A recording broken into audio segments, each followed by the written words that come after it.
indhahaagu waa weel, waa webi kalgacaloo waa bayda caashiqu ruuxay waxyeeshaa looga weyse qaadaa.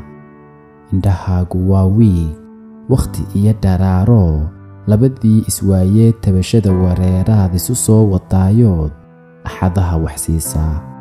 indhahaagu waa way, wari iyo colaadoo, caqli waalan gaadhiya rabitaan wanjalan baa isku weerarayo, webtu waa ishaysiga.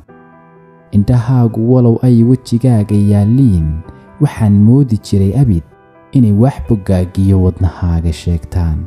indhahaagu waa weedh, mudlawe iyo baanloo rabbigeenna weyn iyo waduud baa abwaanka ah. indhahaagu waraceey, wareeggay kor eegaan cadceedday wacaanoo, waqalkiyo dagaar baa midba weerax sheegtaa, waranay i eegtiyo ana laygu waday taas. indhahaagu waa wadhaf iyo waran cid lagu gano, weli ruux adeegtoo wadhaleeli gaadhoo weer qaadan waayaa laga waayey dunido, maad waaban hogashee dhagar baanad wacanay wahankeeda doonayn. indhahaagu waa biyo, waa ceena doogliya, waa waadi beerloo waa heen ku yaallo, waraabkoodu eegmiyo waa jalleeca waafiya.